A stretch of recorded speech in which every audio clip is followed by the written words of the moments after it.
Bueno, buenas noches y muchas gracias por estar aquí conmigo durante estos próximos 15 minutos. Pero antes que nada, quiero presentarles un caso perdido. Vamos a verlo. 5 cadáveres.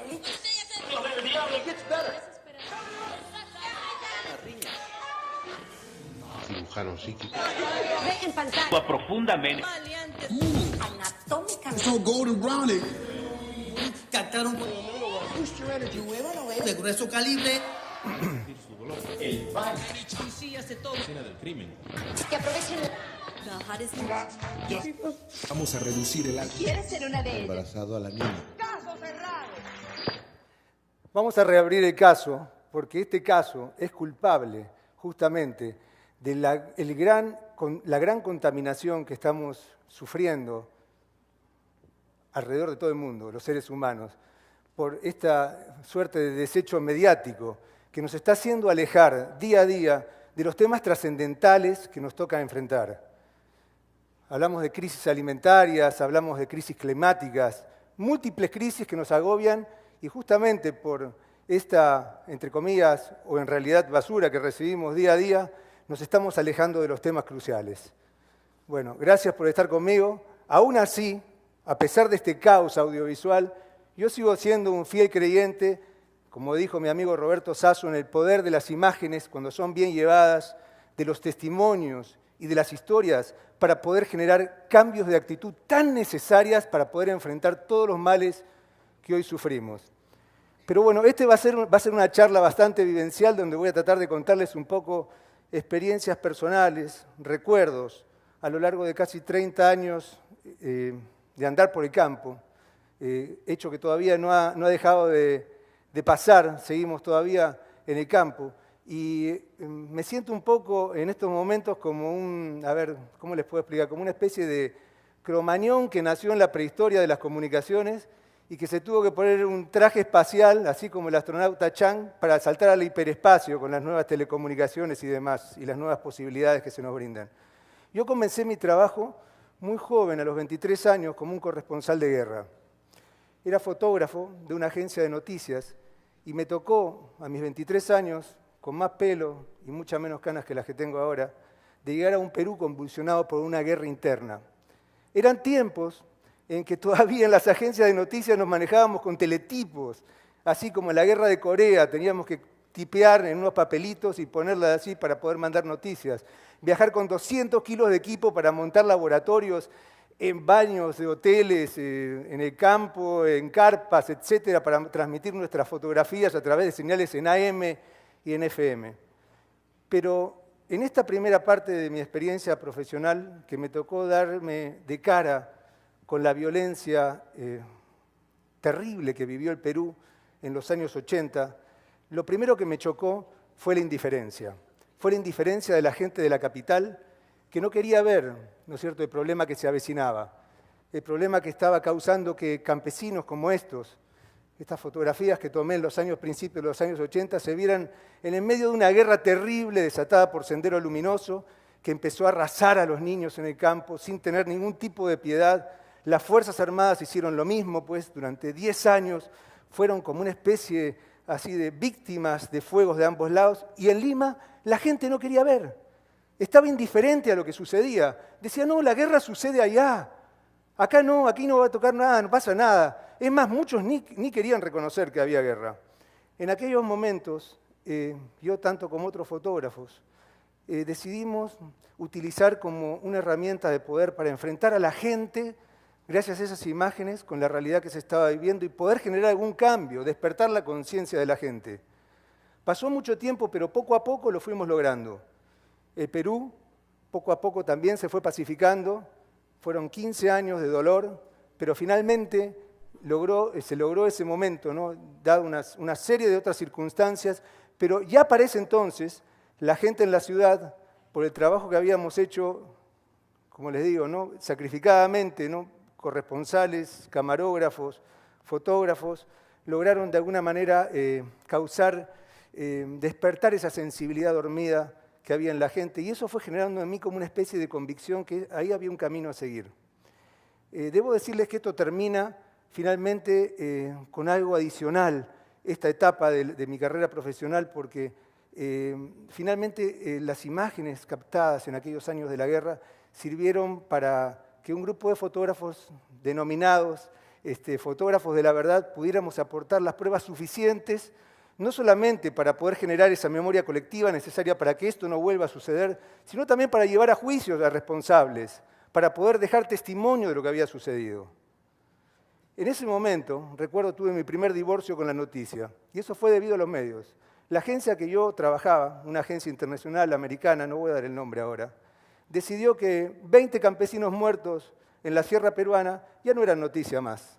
Y simplemente ese compromiso que teníamos nosotros con la gente no pudo ser cumplido y decidí que era tiempo de partir. Así fue cuando entré al mundo de los documentales. Empecé a dirigir documentales, pero ya enfocado en otra realidad, en la realidad de revalorizar la cultura, de revalorizar los recursos naturales y también ver, ¿no?, la equidad social siempre en este tipo de producciones. Pero me di cuenta que los documentales no eran suficientes para llamar masivamente la atención de la gente. Había que capturar la atención de otra manera y masivamente. Y fue así que nació una idea loca, le voy a ser sincero, ¿no? Nació una idea loca que jamás me imaginé que iba a funcionar, pero realmente funcionó. Y fue que decidimos hacer unas expediciones espectaculares, unas expediciones multimedia. Les estoy hablando de mediados de los 90, cuando recién estábamos utilizando en las agencias de noticias en Somalia y en la Guerra del Golfo unos pequeños teléfonos, ¿no es cierto?, rudimentarios, satelitales, que nos permitían transmitir algunas fotografías que creo que no me alcanzaban ni 3 de una mano para medir los píxeles que tenían, pues, ¿no? Eran los albores también de la fotografía digital. Por eso es que digo que me siento como un cromañón. Pero bueno, en fin, esas expediciones multimedia fueron esto, simplemente asociarnos en aquel momento con la Internet, con las páginas web que estaban empezando cada vez a ser más populares, asociarnos con televisoras, con radios y demás, y generar una campaña alrededor de nuestra propia expedición. Fue así que de esa manera empezamos a cubrir día a día, ya no para una agencia de noticias, sino las aventuras y desventuras que tenían este grupo de locos que decidieron alertar, por ejemplo, ¿no es cierto?, el deterioro de los monumentos arqueológicos volando en un globo aerostático en diferentes lugares, 45 sitios arqueológicos del Perú, los volamos en globo aerostático, por ejemplo estamos volando sobre Chavín, ahí de Huántar, y desde esa canastilla transmitíamos, como loquitos, ahí arriba, pues, ¿no es cierto?, a la señal satelital, y inmediatamente de ahí iba a la página web que estaba amarrada con los medios de comunicación y se generaba una expedición en tiempo virtual donde la gente desde Japón, Lima, donde sea, se comunicaba con nosotros. Estuvimos recorriendo durante 45 días la línea de fronteras, viajamos siguiendo ballenas desde la Antártida hasta Centroamérica para alertar sobre la necesidad de proteger los mares. Y la gente empezó a través de esta, digamos, de esta singular experiencia, ¿no?, a tener atención hacia temas que de repente no le interesaban, ¿no? Hay mucha gente que no le interesa nada los monumentos arqueológicos, a muchos otros tampoco le interesa mucho esa especie, ese animalito y demás. Pero a través de la espectacularidad de esas expediciones y demás, empezamos a generar interés de la gente, pues, ¿no? Fue así en aquellos años, pues, ¿no?, y sobre todo siguiendo en esa última expedición, Bosques de la Frontera, cuando me di cuenta nuevamente, así como en los años de la guerra, del poder increíble que tenían las imágenes para poder captar la atención de la gente y los testimonios, sobre todo, desgarradores. Fue así que nos encontramos en nuestro camino, en nuestra expedición esa que llamamos Bosques de la Frontera, con un caso terrible, que era la extinción, el holocausto que estaba viviendo una etnia. Bueno, vamos a escuchar este testimonio. Del lago Rimachi. Detrás mío se encuentra el entierro de un hombre joven que ha muerto de hepatitis B. Todas las personas que lo rodean también han contraído el mal.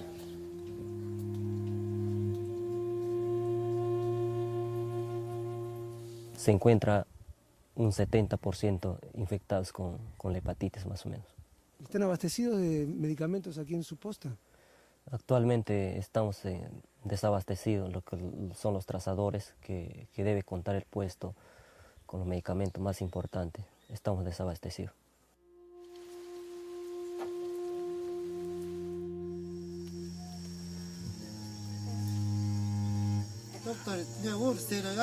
Así los niños así están sufriendo y así mueren con esta enfermedad. Entonces formándose cirrosis ya no tienen solución. Así que lamentando por la vida de cómo defender.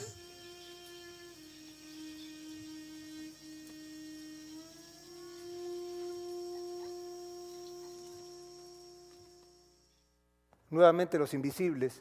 Y era increíble, ¿no? Cómo entrando casi al 2000, ¿no? Pudieran suceder estas cosas.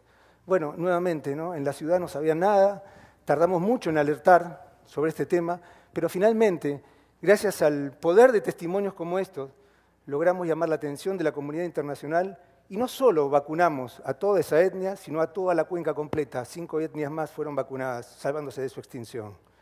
Nuevamente, el poder de la imagen, de los testimonios y de los mensajes bien dirigidos podían romper esos corazones de piedra que a veces nos dominan, justamente por esa cultura caótica que presenté al principio. Y fue en ese momento que una fundación muy conocida aquí en Costa Rica, la Fundación Avina, le llamó la atención esta fórmula y me mandó a Panamá, porque allá en Panamá estaba sucediendo que la opinión pública, el público panameño no sabía que una isla que había sido penal durante mucho, mucho tiempo, estaba dejando de serlo, y que ahí querían entrar los grandes hoteles, los campos de golf, etc. Y esta isla era un lugar que albergaba una de las biodiversidades marinas más grandes del planeta, 85% de la isla cubierta de bosques tropicales, pero iba a ser convertida en un desastre, básicamente, ¿no?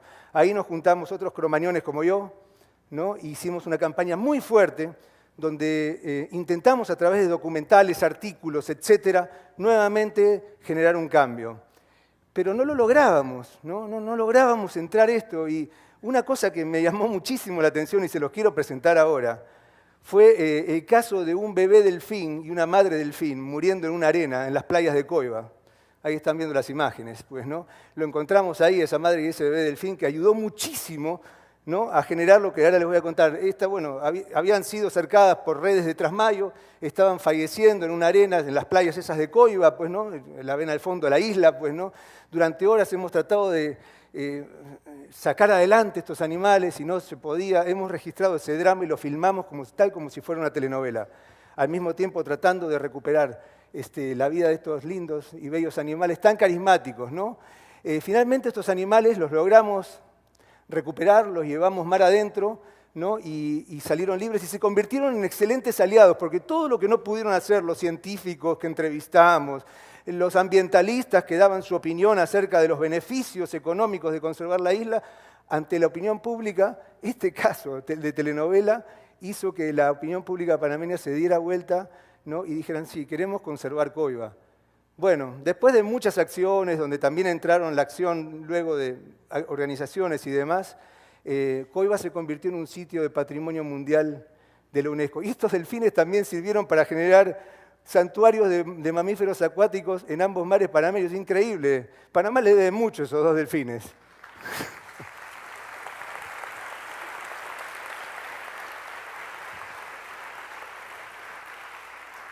Esa semillita que nació allá en Panamá con la Fundación Albatros Media, así nació Albatros Media, ¿no? Y comprobamos que la cosa funcionaba. Bueno, recibimos ahí, por suerte, financiamiento, ¿no? Nos convertimos en unos bichos raros porque andamos regalando programas de televisión a más de 80 canales de televisión en América Latina en estos momentos, pues, ¿no? Estamos llegando a millones de personas, estamos tratando de tratar temas que pasan inadvertidos, a veces por algunos medios, pues, ¿no? Y bueno, hasta el día de hoy, ¿no? Actualmente estamos produciendo un programa de televisión de 1 hora de duración, en miniseries que tratan de alertar sobre el cambio climático, la equidad social, pero no los voy a aburrir, mejor los dejo con lo que mejor sabemos hacer, con las imágenes que creo que van a hablar por sí solas, y después volvemos.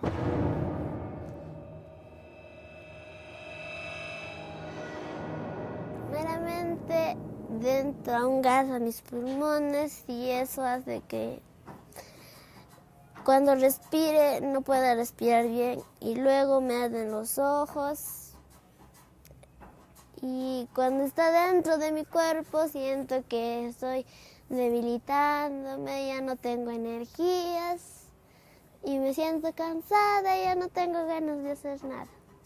Mis ojos están medio cerrándose, lagrimando. Solo me dijeron que tienen plomo en la sangre también.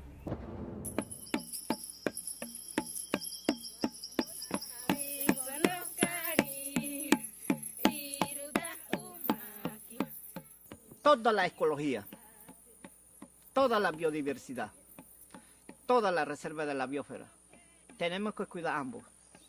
Pero darle poder a los pueblos indígenas que venimos cuidando hace milenios de años. Yo quiero dejar en paz todo lo que hay en peligro para mis futuras generaciones, para el mundo. Qué mensajes poderosos, ¿no? Bueno, justamente esos mensajes son, sin decir nada contra los ambientalistas, expertos, etcétera, etcétera, etcétera, son los que llegan a la gente y en forma contundente, son los que despiertan corazones. Actualmente hemos crecido, ¿no? Nos hemos dobles bichos raros, pues, ¿no? Porque estamos trabajando con tecnología que tal vez no está muy disponible en los medios de comunicación actual. Y hemos logrado asociación con alrededor de media docena de agencias de Naciones Unidas y otras organizaciones más que nos ayudan a poder complementar nuestros presupuestos para así viajar por toda América Latina y el Caribe buscando justamente estas historias. Voy a mostrarles de qué manera trabajamos.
Para concluir, existen hoy signos de cambios en América Latina que nos dicen que sí es posible enfrentar la indiferencia de la gente, que en realidad es nuestro peor enemigo. Muchas gracias.